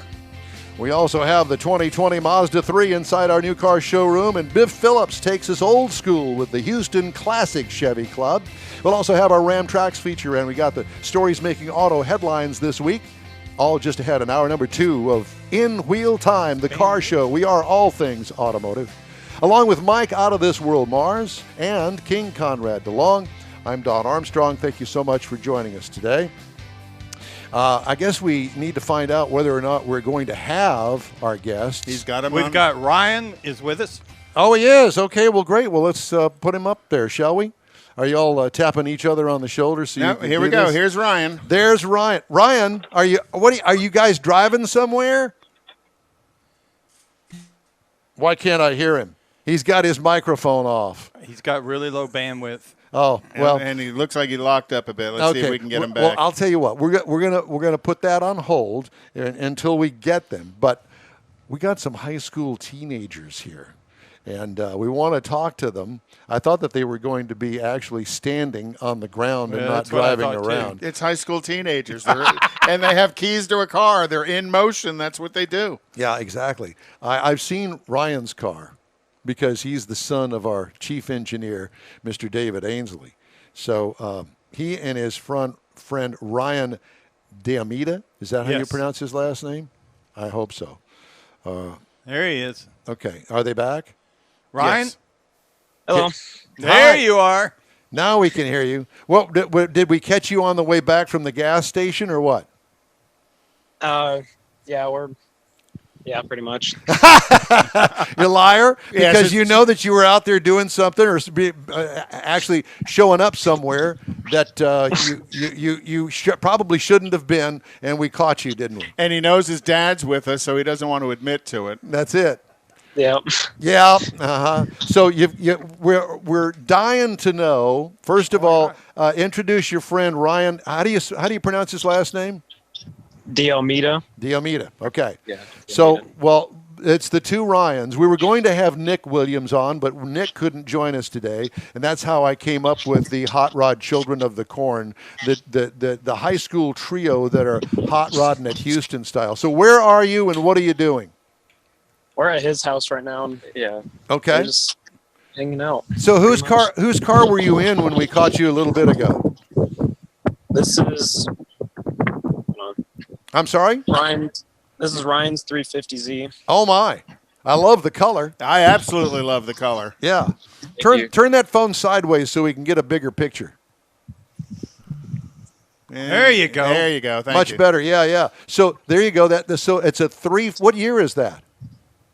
It's a 05. Dang. 05. That is sweet, man. Any modifications? Bucket seats, quick release steering wheel, exhaust, coilovers, wheels, and then we rebuilt the front suspension. Oh, cool. So a lot of the ride quality stuff you've done to it. So when's the turbo in the mix? I don't know about that. When that stimulus check comes in. Good man. That's a perfect answer. That's a perfect answer. Okay, so here's my question. What did you do to the front suspension other than lower it? We had to rebuild it because the previous owner had let all the bushings and everything just let it go. Yeah. They're all dry rotted and everything. So we had to drop the sway bar and buy new lower and upper control arms to rebuild the front part. How much did all that cost you? I want to say upwards of 1,500. Now, did you do a lot of that work? Yeah, we did it all at home. Oh, nice. Very so nice. it Good to hear. gave you a chance to upgrade it a little bit as well. Then I'm sure. Yeah. And I'm focusing in on the splitter up there in the front. That's not factory. No, it's not. Well, it looks really good. I would imagine that you're kind of careful when you're going over those speed humps and the curbs, right? Yeah. Hopefully. A little bit. Hopefully. So have you taken this thing to the drag strip? No, I have not. Maybe not. And have you? You're going to get him in trouble if he says yes. have you taken it down to a road course like down there at NSR? Houston Motorsports Ranch? No, I haven't. I Well- want to, but I haven't. Yeah. So who's on board with you? Is it mom, dad, or both? For having a sports car. I mean, my dad helps me out with like a lot of the like modifications and everything. Is your dad a hot rodder? Pretty much. Sure. Yeah, kind of. Yeah. Because, boy, I'll tell you what, if I had a teenage son, we'd be underneath the car when we're not doing this radio show every weekend. Yeah, no kidding. Yeah. So have you done any modifications to the engine? Not yet. I'm looking at a cold air intake right now, though. Yeah. Have you cleaned up underneath the hood? Yeah, quite a few times. Well, why don't you open the hood and let's see what you got there? I mean, do you take it to car shows, or where you guys hang out, or I mean, Yeah, yeah. we take it to a few. Yeah, well, yeah. Now that they're hopefully going to start back up, because all of the meets pretty much shut down because of the corona. Oh, thing. look at how clean it is yeah, it looks underneath real there. good. Yeah, it looks really good. Yeah, Thank you. and that Nissan V6 is a pretty sturdy little motor. You know, Yeah, it is. It takes a lot of abuse. You just got to keep it maintained properly. Is it a manual or automatic transmission? It's an automatic. It's an automatic. Why are you giggling? Do you not know how to drive a manual? No, I do. I would rather it be a manual.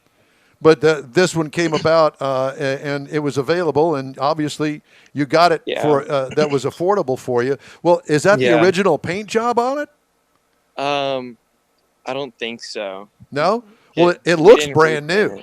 Yeah, it looks real good. Yeah, we've been taking care of it quite a bit since we got it, because like in certain places, like right here, it's like chipping and stuff. Gotcha. And, yeah, there's the hole. Other than that hole. Yeah. Well, as long yeah, as it's but not a they're, bullet hole. chipped. And so we've been trying to maintain it because it wasn't that great of a paint job. Yeah, but they're a fun car to drive, and I think Yeah. the other Ryan, doesn't he own a Infiniti G? Yeah, G35. Which is really in the real world, it's kind of the big brother to the Nissan Z. It's basically the same chassis, just with a little bit longer wheelbase. Yeah. That paint job, my gosh! Did y'all just massage that paint to make it look that good? Kind of have to. Yeah. Well, it looks brand new. It actually looks like it's been lowered also. Yes, it has been lowered. Yeah. Coilovers. Wow. So, okay, now I want to talk about the guys that you hang out with. I assume that you hang out with other guys that are into these kind of cars too, huh? Yeah, we do. Yeah. So, how do you get together? I mean, is it just your high school friends, or do you get together with other high school friends that go to different high schools? It's Usually- it's a lot of people, like college age, Yeah. high school. Usually we meet at the Kima. The Kima car meet at At Home Depot. Yeah, at Home Depot. Yeah. Actually, do you know that they're going to have the first night of the Kima car meet tonight at the Home Depot? Yeah, they are. Yeah, they're going to be 6 to 9 p.m. at the Home Depot on Kima. It's the first time they've had the meet since all of this Corona stuff has been around. So you guys going to head out to that? Possibly. I'm sure there's going to be a lot of people there for that. I imagine there's going to be a huge turnout just because everybody's so Then pent where, up. which Home Depot is it? Right there at the Kima, right there on the Oh, Kima okay. boardwalk. Well, Yeah. it's not on the boardwalk, but it's right It's there. right around the corner. Yeah, and it's kind of the biggest parking lot in the area where they don't bust your chops too much. Used to be you'd go into that parking garage and they'd bust your chops just going in and out. So, are you members of any car clubs? No. No. It's funny because we didn't have car clubs back in my day. It was just kind of like what these guys are doing. We'd meet up with a bunch of other guys that were into cars somewhere, some way, and that was it. So the Ryans, are you guys primarily, and the guys you hang out with are primarily import fans? It's really a mix. It's a lot of import and then Euro cars, and then there's also a lot of American muscle. American muscle, Mustangs, Camaros kind of stuff, or old classic and muscle? then like CTSs and stuff like that. Oh, well, and you are how old? 17, almost 18. I'm about to be 18 on the 13th. Happy Happy birthday. Well, that's Well, pretty thank you. cool that you guys have got some nice cars. When I was your age, I had a 6-cylinder Chevy Chevelle with rotted out floors in the back and an inline 6-cylinder and a 3-speed on the column. I paid $300 for. I wish I was as lucky as you guys. Those are not $300 cars. No, those are $300 wheels. Love the BMW. Who's BMW? That's mine also. That's yours also. Yeah, this is the first car I had. And it's a 335? It's a 535. Oh, I'm sorry. Forgive me for downgrading your car. It's fine. So you have 2 cars to drive? Yeah. Yeah, it's no big deal. So does Dad help you with both of these cars? I mean, I think Dad's more involved than we think. We more work on the Z mostly, rather than the Beamer, because it's just so hard to work on Beamer. It's like the exhaust. We had it taken somewhere to do, and then like wheels and stuff we did at home, and then we tuned it at home too. Well, I can assure you, as you get a little bit older and you get a little more involved, you're going to figure out, have your toy And over have your here, daily and then driver. have your daily driver so you can get to work to pay for that toy. Because one of these days, that toy ain't going to get you to work. Yeah, I feel that. Yeah. So tonight is the big meet for you guys, and we'll take the Porsche Panamera as well. Oh yeah, that's my dad's car. That's a cool car. What's that blue thing sitting up there in front of it in the garage? It's a Corvette. Oh my God! Can we come over and hang out with you guys? Do you need a brother? It's a C7 as well, and a Range Rover. That's got to be And mom's. manual. Yeah. So is that a Stingray? Let me see. Or is it's it a Z? Stingray. Okay. Pretty much brand new. Yeah. So do you get to drive the Corvette? Occasionally. Okay. Not often enough. I can tell by the tone in your voice. It's a lot of fun to drive. And Dad's always in it when you drive it, or does he let you take it out on your own? It's technically my mom's car, Yeah. so she will dictate whoever drives it. I love it. So do you Smart dad. Do you live down there in the same neighborhood with your buddy Ryan? Yeah. Yeah. Well, we want to come down there and hang out with you guys. Is that okay? I mean, would you like Grandpa down there? Grandpa's? That'd be fine. No. Come on over. Yeah, because I mean, I love this stuff, and we've been trying to get boys. We like to get these guys on here, show their collections. Yeah, See because what we the don't- rest of the world's doing. because we don't have that connection, and we've been trying to make that connection. So we found out here that there is no car club. They just all kind of meet up at something called the Kima Car Meet in the Home Depot parking lot. And they're going to go tonight. So which cars are you going to take tonight to Kima? I'm not going to be able to go because we're celebrating Mother's Day. Okay. I'll probably take my Infinity. We'll take the Infinity. You guys have fun. Appreciate you Oh, we coming will. on with us. We love the collection, and when you get together again and you got a couple of new cars, let us know. We'll be happy to have you guys come on and talk to us. Not only again. that, but here's an idea. Hey, at tonight's car meet, do us a favor. Take a little 3-minute video and send it to us, would you please? Yeah, Ryan, you could just send it to your dad, and well, if you want to. I don't know what you're going to show in the video. If you Yeah, I'll want your do dad that. to see that you're doing it. We're telling stories here. Could you do that for us and give us an overview, and then we'll post it on the In-Wheel Time page? Yeah, I could do that. Sounds like fun. Oh, yeah. It'll be great fun. All right. Ryan Ainsley, Ryan Diamita, we appreciate you guys. Thank you very much. Let's check in again soon here. Yeah. Thank you for having us. All right. Thank you, Thanks, guys. We really appreciate it. How fun. So they're going to do us a video, Well, maybe we'll post that on Mother's Day, if as long as he posts it to us. Yeah, if he gets it to us, we can do that. Okay. Well, I think that they're done and we're done. So could we get something else? There we go. I was wanting to show Mars's forehead. Yeah, that's what everybody needs and to the see. shine. Well, there's plenty of it. We could advertise up there. I need a haircut so bad. Yes, you do. And it's happening this Wednesday. And it's going to be a great celebration because my hair hasn't been this long since the 70s. Seriously. When you were jocking. Yeah. There's a picture that I'll have to show you that's in the house.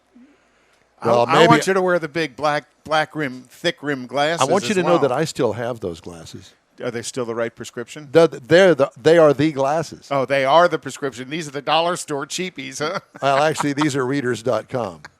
But anyway, we digress. All the time. So we've got more coming up of the In Wheel Time Show. Hey, be sure and stay in touch with us all week long by following us on YouTube, Facebook, Periscope, Stitcher, Podcast Arena, iHeart, and through InWheelTime.com. We got all of those choices for you. Pick one. Be with us. Like us. Do it. Quick break now. As soon as I get my act together here, because I've been distracted with the high school guys, and it's been an eye opener for me. It's really fun. It is fun. So to hear those guys and talk to them. I know. So now that we've got an inroad into that age group and that car genre, we might want to talk to him more often. You think? And David's just going to need to pay for modifications for Ryan's G. Doesn't he pay for most Infiniti. of them? No, you don't. He works. He does work. He Well, works so he's working, keeping the car up. You just need to jump out and give him about $3,000 for a real nice set of wheels and tires on it. Oh, he does. He works at Discount He gets Tire. the employee discount. So then you can buy the turbo kit or supercharger kit for him. That'll work, huh? Okay.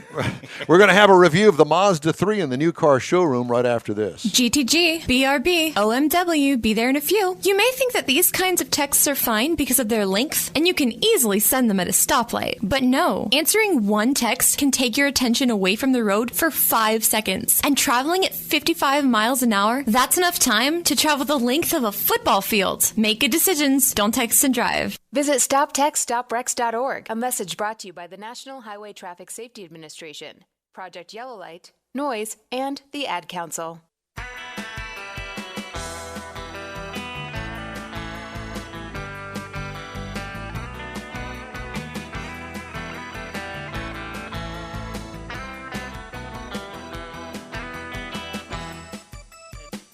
Okay. And everybody gets to see during breaks when we put the logo up there, Jeff and David jump in, help us do stuff. But I came back too quick, and you can see both of them scurrying out of the camera shot. And let me just say this about that. So I get a phone call. I get a phone call from Ainsley this week.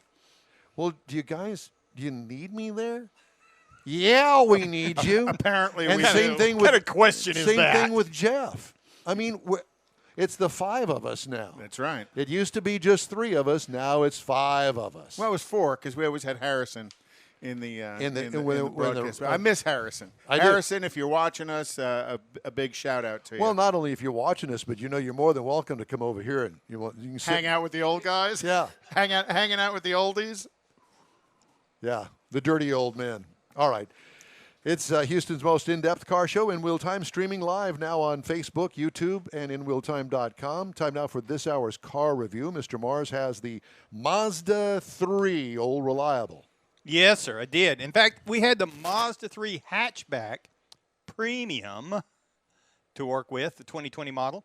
And now, if you're not familiar with this, because Mazda, it's been around for a while, but it's not necessarily, some people don't consider that mainstream. But this is a compact, and it comes, you can get a 4-door sedan, you can get the 5-door hatchback, which is what we had. Now, one thing you need to know, the hatchback is almost 9 inches shorter body length than the sedan is. So because of the hatchback, the way the body comes in, it's a little bit shorter. So when it comes in 4 different trim levels, the base, the select, which is only available in the sedans, you can have a preferred, or you can have the premium, which is what we were rolling with. Now on the outside of it, Again, this is a hatchback, so you got the fifth door that lifts up. But we also had some LED lighting packages that was all the way around, including the adaptive auto headlights that had the auto on and off. We had rain sensing wipers. So there's a lot of features in this vehicle, and it's got a very rounded profile, and that kind of makes for when you get to the C-pillar in that back corner where you find those blind spots, it makes it for a wide C-pillar there. So you got to be aware of that. We had the main moonroof. We had the 18-inch optional black alloy wheels, which was a really nice fit with the color of the car that we had. We get into the interior. Again, we're talking about compacts here. We had the leather seating surfaces. The front seats were heated. Had soft touch materials all over the place, including the highly sculpted dash. I mean, this thing had multiple layers on it. It wasn't just flat. It was real interesting to look at it and see how complicated they went into the design of this thing. Had an 8.8-inch screen that's controlled by a rotary knob in there. And, you know, that's another one of those things you got to kind of work with to get used to.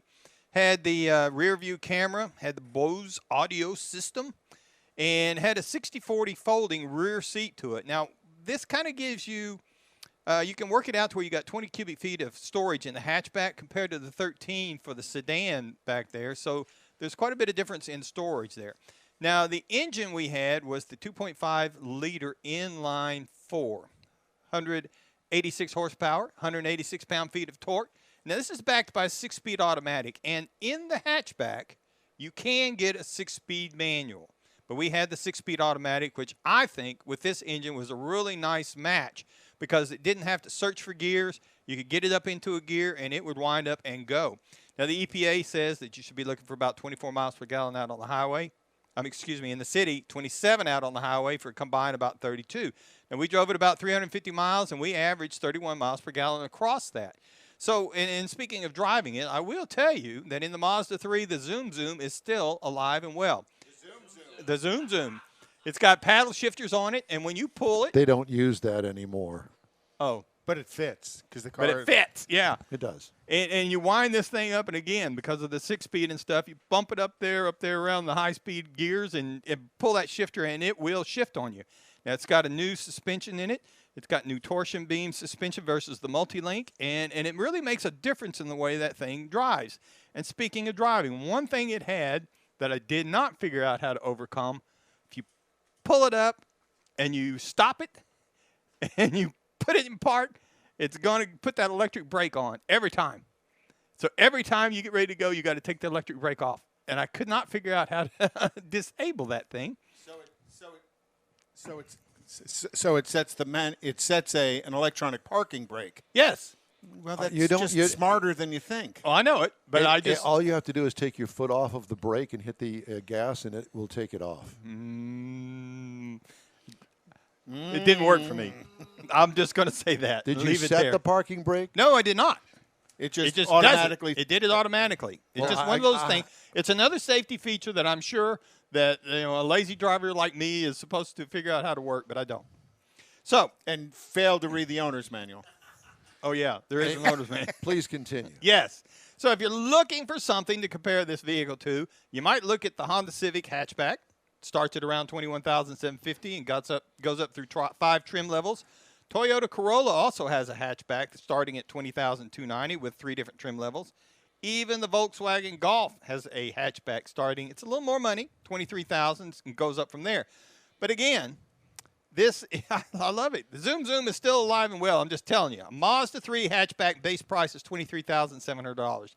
The Mazda 3 hatchback premium that we were driving started at $28,900 with a few options, as tested, $31,470 for something that is a lot of fun to drive. It got a lot of space in the back of it, and you can zoom in it. Thank you, sir. And Conrad's Car Clinic is coming up next. Let's be honest.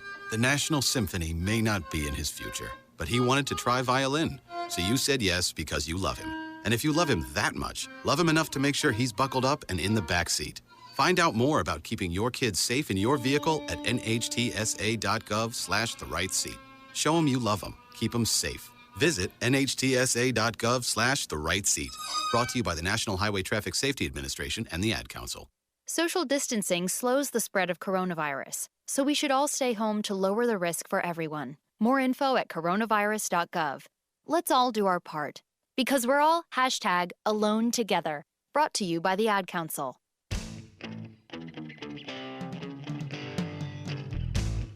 Welcome back to the In Wheel Time radio. I keep saying radio program. Yeah, it's it's drilled into me after these many years. It's the In Wheel Time car show. Thank you. Since everybody's looking for a car show to go to, why not come to ours on Facebook, YouTube, Look Instagram. into that camera and say that. Why don't you come to our car show here on Facebook, YouTube, Instagram, Periscope? Just keep all of the others. Yeah.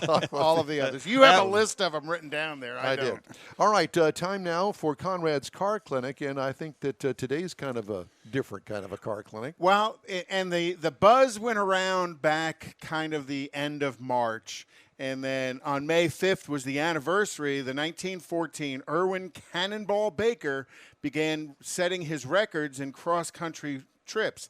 So his first record was a cross-continental motorcycle trip where he actually received the nickname Cannonball. Baker set 143 driving records from the 1910s through the 1930s. His first was set in 1914 in a coast-to-coast trip on an Indian motorcycle that took 11 days. In 1950, he went from Los Angeles to New York City in 11 days and 7 hours and 15 minutes in the Stutz Bearcat. In 1926, he loaded a 2-ton truck and went from New York to San Francisco in 5 days and 17 hours. So he keeps on getting short. And those are days back long before interstate highways. So once they started building interstate highways, more and more people started getting there faster and faster. Irwin Baker's best run was in 1933. He went from New York City to Los Angeles in a Graham Page Model 57 Blue Streak 8. He did that in 53 and a half hours. And that record actually stood for nearly 40 years. And it was Cannonball Baker who inspired the Cannonball runs of the 70s and 4 or 5 different movies and a TV series about it as well. The motorcycle record for the Cannonball Run was set by Calvin Coate, and he did it in 35 hours and 6 minutes, departing the Portofino Marina in L.A. and arriving at the Red Ball Garage in New York City, and that was April 21st of 2019. So that was only about a year ago, and it's a 2,772-mile run that he'd completed. And then again, it was run again in 2000 on a 2012 BMW 1600 with a 15-gallon auxiliary fuel tank. I mean, that's a big, huge tank because part of this run is the stop to refuel. The car record, one of the early car records, was set September of 19, and they did it in 32 hours and 5 minutes, set by Ed Bolian in 2015. That's an 86.5-mile-an-hour record, and that was reset in 2019 by Fred Ashmore of Hancock, Maine, Travis Hilton of College Station, and I'm trying to find Travis because I'd like to have him on the show, and I've kind of reached out a couple of different ways, but I haven't got a response yet. And they did it in 31 hours and 47 minutes for an average speed of 88.1 miles an hour. So George Skelton just chimed in and said, guess who beat Cannonball New York to California record? Betty Skelton. I'm not surprised. I didn't know that. Which reminds me to tell everybody that has just joined us and didn't hear our promo that we had, we're going to promote it throughout the week, is that we're going to have a special In Wheel Time show next week. George is going to join us, and we're going to tell the story about Betty Skelton, his aunt, I believe she was. Cousin that is now inducted into the Corvette Hall of Fame. She has an airplane that hangs in the Smithsonian Air and Space Museum, a pit and it's a red and white pit. And when you first walk into the lobby, it's right above your head. So we're also going to talk to the Corvette Museum in Bowling Green, Kentucky, about Betty Skelton. We're going to make it a Corvette show next weekend. It ought to be fascinating. I'm excited about it. The most recent record was set November 10th of 2019, and they did the Transcontinental Run in 27 hours and 25 minutes from the Red Ball Garage to the Portofino Inn in Los Angeles using a modified Mercedes AMG 6.3 with an average speed of 103 miles an hour with top speed runs of 193. Now, the reason I bring all this up is there was a huge buzz on the internet back at the end of March that with the shutdown of the country and everybody off the highways, that there were some attempts that were made. And from what I understand, there was about 12 or 13 attempts that were made from the Red Ball Garage to the Portofino. I haven't heard the results of them yet, but I imagine as the statute of limitations expires, they'll probably come out and talk about who they were and what they did. I was just going to say, because I don't think I'd raise my hand and say, yeah, I was doing 200 miles an hour between New York and L.A. So that's where all this Cannonball Run came from, and it's interesting to find out Betty had done one. Well, it truly is. And so we're looking forward to next week's show, and I hope that you'll tune in for us between the hours of noon and 2 Central Time. That's when we do this show live. And Lisa Bridges just chimed in and corrected me. It's not the Portofino Inn in L.A. It's in Redondo Beach, California. Thank you, Lisa. Okay. I always get corrected by a woman. It's because I'm always wrong. Yes, you do. And you just remember that the next time we're in this conversation. Stand by, because it's time for the In-Wheel Time Radio. The In-Wheel Time Car Show. Forget the radio part. We don't need them anymore. Welcome to the In-Wheel Time Car Show, Houston's most popular live weekly award-winning car talk show, now worldwide. Along with Mike Out of This World Mars, that obviously had to take a bathroom break, and King Conrad DeLong right there. I'm Don Armstrong. So glad that you could join us today. We've got a lot coming up this hour, this half hour, the last half hour, including Biff Phillips with the Houston Classic Chevy Club. And I think that Mr. Mars, are you working on that, Mr. Mars? We're trying to find Biff. Is that what Hello, it is? Biff. Okay. We'll get him. He's old and doesn't know how to get Zoom. I can say that because I know him. And he will say, yes, I am. So at any rate, we'll work on getting him. But I do have some news stories that I wanted to get in because I've got more than, we haven't done any, really. Auto consumers, it has been learned, prefer remote sales, according to a survey. New approaches to selling autos forced by the coronavirus will play right into the desires of consumers, according to a study by KPMG. 75% of consumers would prefer to handle their purchase. 75% of consumers would prefer to handle their purchase, trade-in, financing, and delivery remotely, according to a survey of 2,500 U.S. consumers in the week beginning April 8th. Yep. Well, that makes sense. Nearly half said they'd prefer to take a test drive without having to enter a dealership. I think that the way that we have done business all of our lifetimes is about to change. Is in the process of being changed forever. A study says remote sales and deliveries have kept U.S. sales from a total collapse during the COVID-19 pandemic and are the future of auto retailing, which goes against what you and I grew up with. Well, I wouldn't spend $50,000 on a vehicle without driving it, without seeing it, without touching the fabric. You know, let me see it. Do I like it? Do I like it close up? Do I like the paint job? Dealers have weeks, not months, to get their systems ready for e-commerce capabilities, according to the management consultant firm. 25% of those surveyed said they were considering purchasing a vehicle within 3 months prior to the outbreak. You get that? 25%. Nearly half of those potential buyers said they now have a higher intention to buy or lease a car. And again, Lisa, she can correct you as well as she can correct me.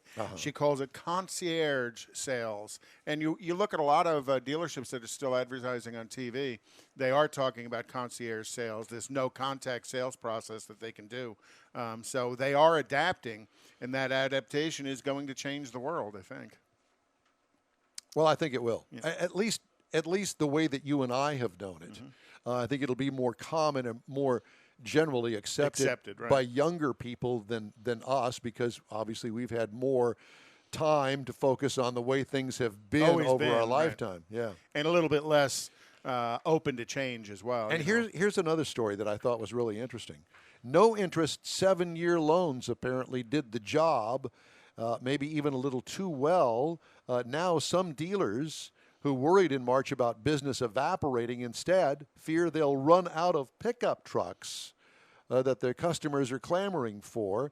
Pickup inventory at General Motors dealerships already slimmer than usual in the aftermath of the 40-day UAW strike that happened last fall. But Ram dealers are also feeling inventory pressure. GM and Ram have been particularly aggressive with incentives since the coronavirus began, and they are selling the heck out of all of their vehicles. And for first quarter sales of 2020, Ford is down double digits, Chevrolet is up double digits, and Ram is up almost double digits. Unbelievable. Because of the industry-wide shutdown, light-duty pickup inventory in the U.S. could fall to 400,000. Inventory to 400,000. Now you think, 400,000, that's a lot. No, it's not. By the end of the month. And plunge to 260,000 by mid-year, according to J.D. Power. That's compared with an inventory of more than 700,000 in May and June of last year.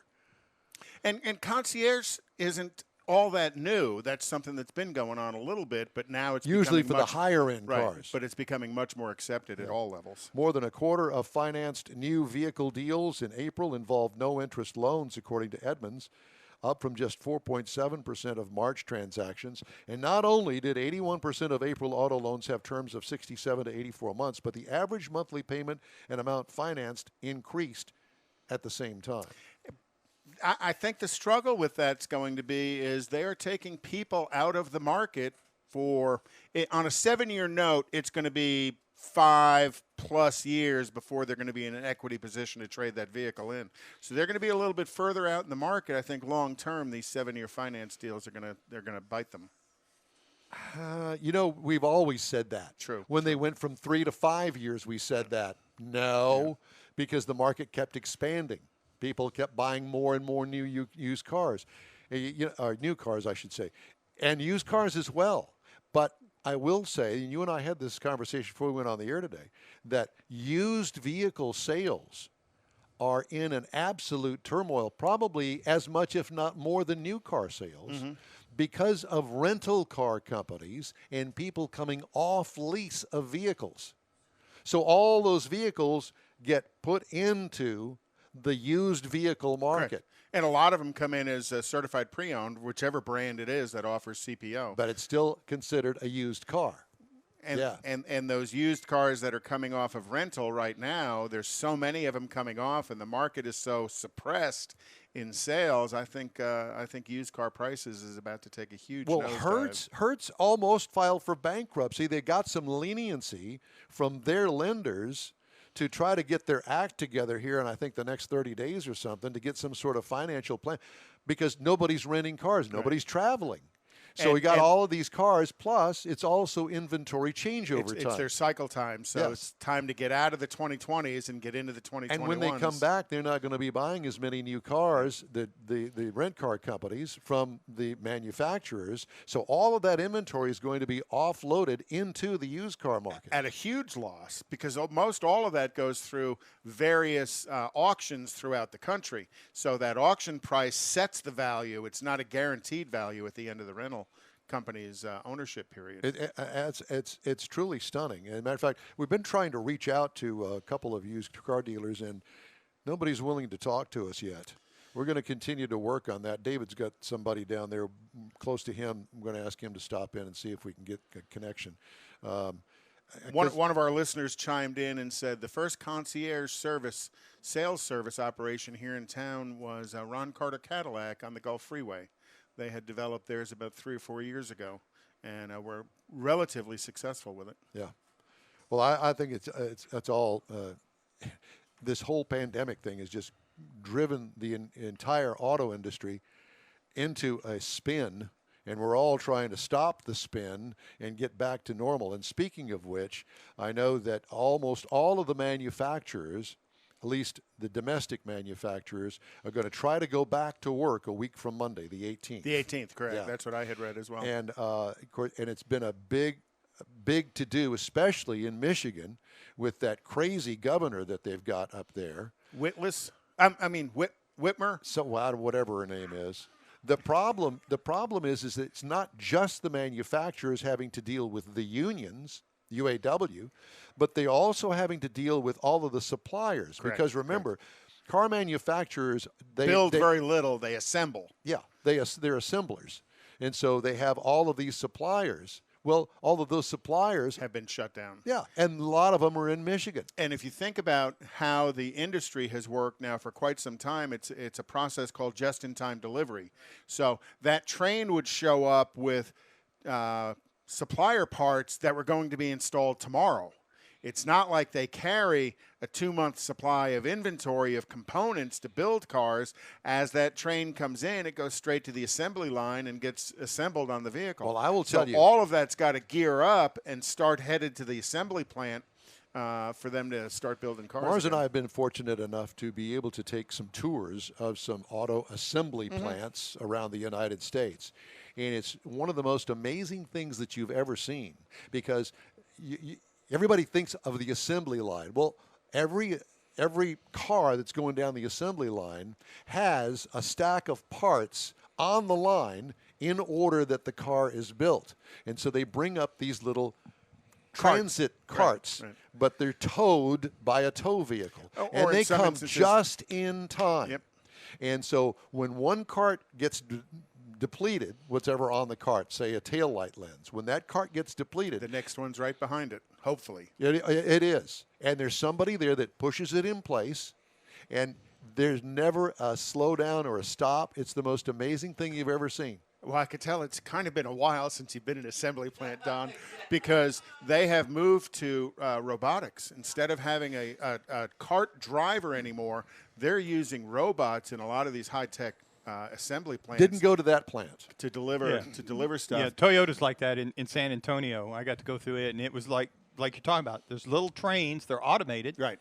And they go and they stop, and somebody better grab them parts because they're fixing to move again. Or disconnect that trailer of, that tug may be pulling 4 or 5 trailers right. Well, trying to drop off at like a little different discharger. They would just pull the tub off the side like an unloader. Right. And then the other thing I thought was fascinating at that particular plant, instead of having like seats delivered, they had a facility there. They brought the manufacturer of the seat and had him set up over there so that he shipped them just across the warehouse. Mm-hmm. He didn't have to put them in trucks to send them across town or across state. It was really cool to watch all that. And that just-in-time delivery, some of that stuff is coming from overseas as well. So when you hear the federal government talk about this air bridge of bringing stuff back and forth, in the automotive industry, they have an air bridge as well as they are delivering component assemblies to these manufacturing plants. And to be honest with you, there was a lot of electronic stuff that was coming from China as well, and all of that's probably going to change as they try and bring more and more production home. So there's going to be a huge curve when it comes to that, and I'll bet you that they're working on having that all going in the wheel, so to speak, right now. Well, you got hundreds of millions of dollars at risk here that they've already lost. Billions. Future. There you go. And so somebody is looking at that. You can bet. Yeah. What's our plan B? Yeah. I think that the whole China thing, remember all the manufacturers rushed over there to build huge factories. Oh, yeah. Buick, General Motors is over there in force. And Toyota and Nissan are over there as well. I think that the whole relationship with China is about to change, and nobody's ever actually even talking about that. Okay, well, it's time for us to take another break. And when I'm sorry, we're unable to get Biff on the line. Houston Classic Chevy Club. Talking about the 55, 56, 57 Chevys. And we'll try, let's try him again next week. Okay. Yeah. Yeah. He's at a location, and he's got a couple of buddies with him, and I think it just the internet's just not He's stable too busy enough where drinking he's beer at. instead of wanting to talk to us. Not yet. He may be after this. It's not the beer so much. Never mind. So we're going to take a quick break, and we're going to have the events calendar. We've got more headlines to talk about, and I want to talk about tomorrow's commemorative Air Force flyover right after this. 911, what's your emergency? God, there's a train that just hit a car. Sir, what is your location? Look around for a street sign, sir. It's 8th and Orchard. 8th and Orchard. Okay, very good. 8th and Orchard. Sir, help is on the way. Why would he do that? The train still doesn't stop. You have to get there now. At a railway crossing, even if the engineer sees you and hits the brakes, it can take a mile for the train to stop. And for you, that's too late. Stop. Trains can't. Paid for by NHTSA.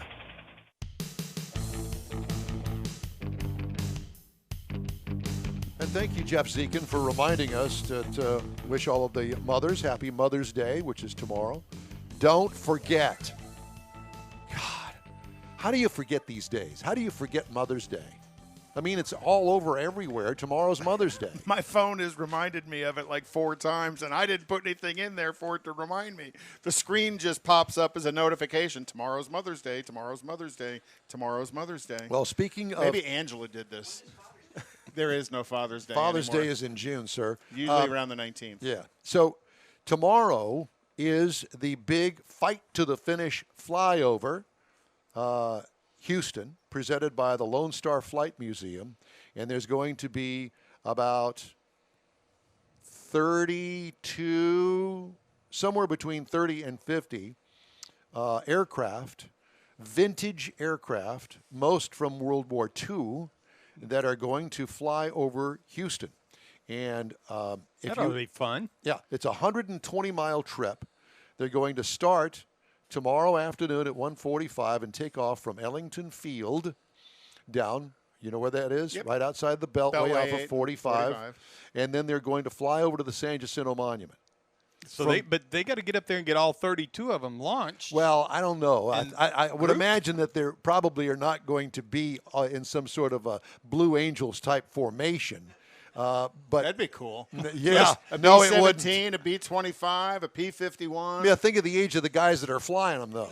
No, I'm sorry. So it's going to be more like an aerial parade. Maybe. I think that'd probably be more like it. So they go from go from Ellington to the San Jacinto Monument down to the U of H downtown, and then Memorial Park, Acres Homes, National Cemetery, which is at Beltway 8 and Stubner Airline. And then they're going to go to Cypress. Going to fly right over my house. Okay. Over there. From there, then they go down to Cinco Ranch, Mission Bend, the Energy Corridor, Uptown, West U, then to Bel Air, then over to Missouri City, Brookside Village, Pearland, Friendswood, Dickinson, Kemah, and then back home. So they start at 2 o'clock?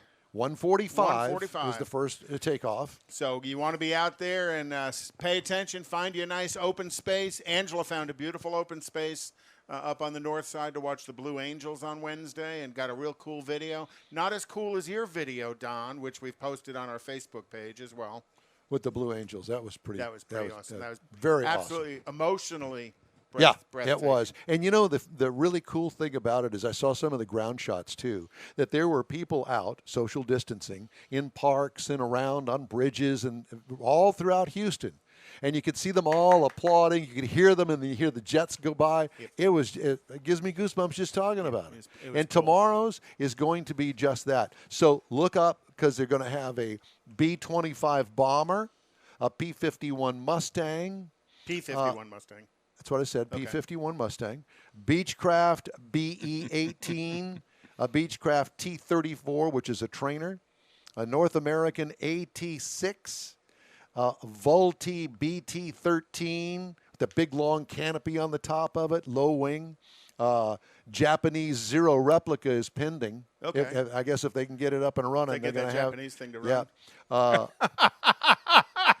A Bell P-63 King Cobra, Curtis Helldiver, A-36 Bonanza, a Ryan L-17 Navion, maybe even the Grumman HU-16 Albatross. Oh, cool. Those are just some of them.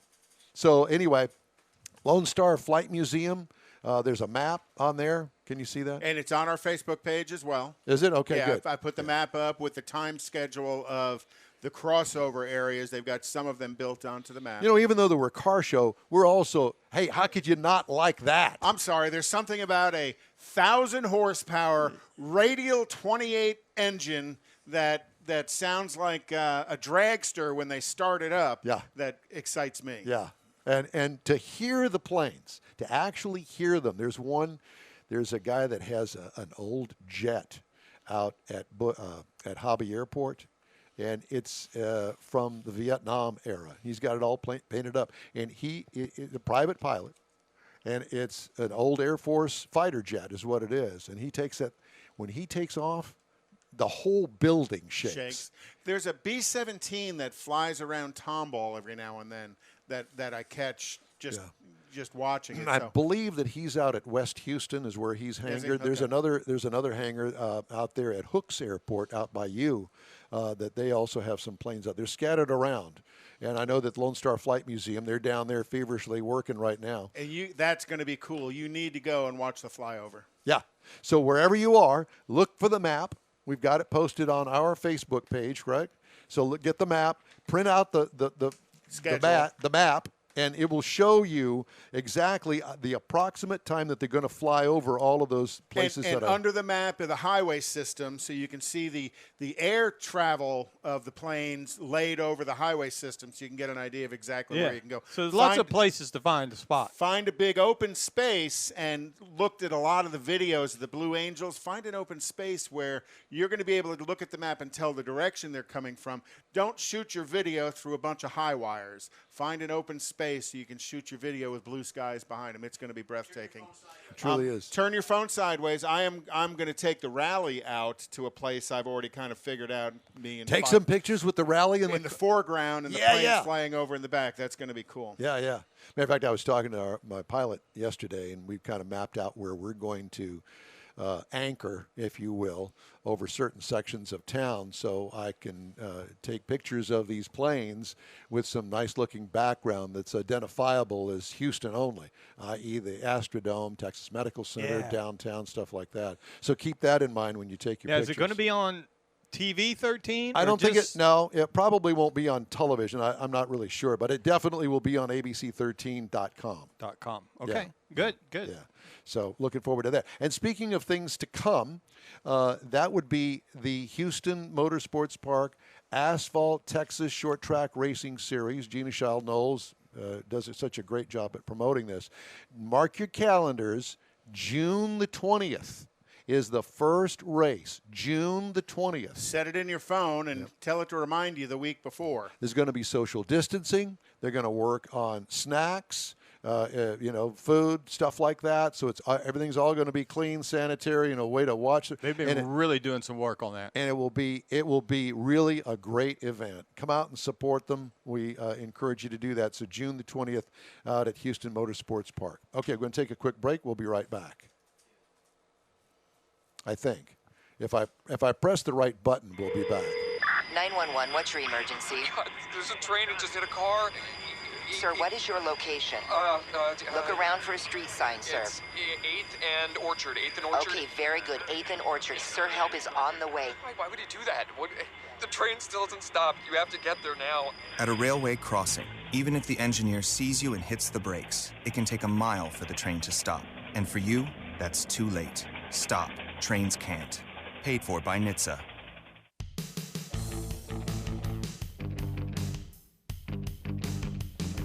You know, that break just isn't long enough.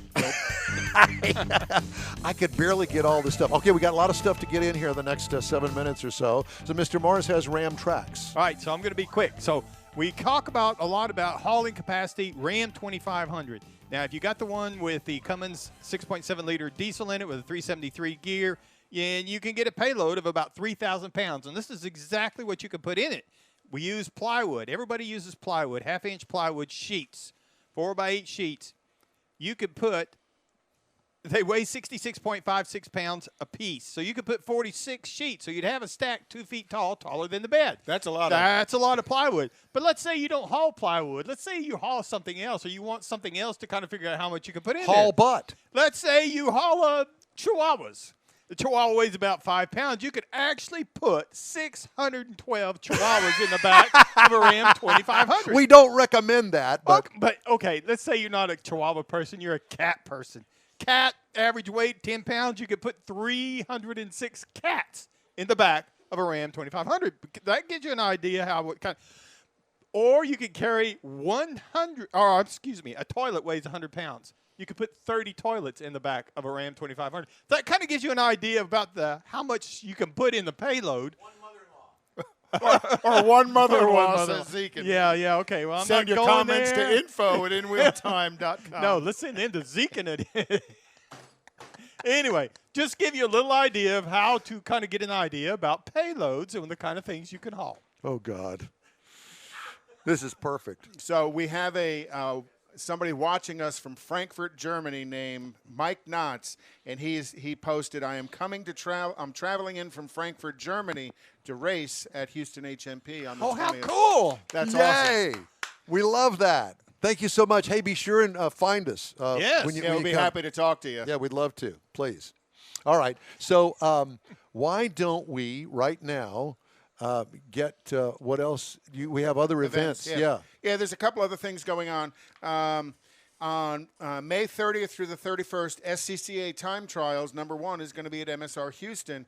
And, Richard Tomlin is head of the SCCA here in town. So he had posted that up on their Facebook page. So that is going to go on. NASCAR is scheduled to make their return to racing Sunday, May 17th at Darlington Raceway. There is going to be a meet tonight at Kemah at the Home Depot from 6 to 9 p.m. Where all the high schoolers are going. Where all the high schoolers are going, and then all the old gray-headed guys are going to go to Nifty 50s up in the Woodlands. Randy opened it up last weekend as a test, and it seemed to work real well. Randy Shannon, friend of the show, is going to have Nifty 50s, and it's going to be at Grogan's Mill in where they've been having Nifty 50s now for a couple of years. Wear your mask. Not that big of a deal. And they want you to park every other space so that they can kind of spread everybody out. Should be a great night. I'm going to bring the rally out tonight. Okay. I think I was going to do this Hurt story, but I've already talked about that. Well, I'm going to throw one thing out there real quick. Yeah. CNBC, the financial radio show, they say now that Ferrari is worth more than General Motors or Ford as far as market value. They said Ferrari's market value currently is about $30 billion, and that is valued higher. $30 billion. That is valued higher than either Ford or General Motors. I guess I should have got my order in early. I don't understand what's that about. What is that about? It's the passion of the Ferrari owner. They're just not impacted by market issues. At that level, yeah. Yeah, well, we've had that discussion too. And then Ford and Ram and Toyota trucks may have a little bit of a struggle because South Carolina had a tornado recently and it tore up the transfer case. We talked earlier about how vendors do just-in-time delivery. Well, the vendor that built the transfer case that was shared by Ford, Ram, and Toyota was seriously damaged by one of the tornadoes recently in South Carolina. Oh, wow. Yes, and there was another parts plant supplier that was damaged extensively as well. They're just now getting back on board. And is that the F-150 that you're talking about? Yeah. Yeah, okay, that's the same one. Sorry. Yeah, so I wasn't paying attention. and which means that they may go into production with two-wheel drives, but they may kind of hold the brakes on four-wheel drives because of the transfer case issue. Well, we've got a great show lined up for you next week. What? Oh, two-fisted. Look at that. We've got beers for after the show. I'm loving it. After the show. Well, are we cracking beers open right now? All right. Well, I guess we are.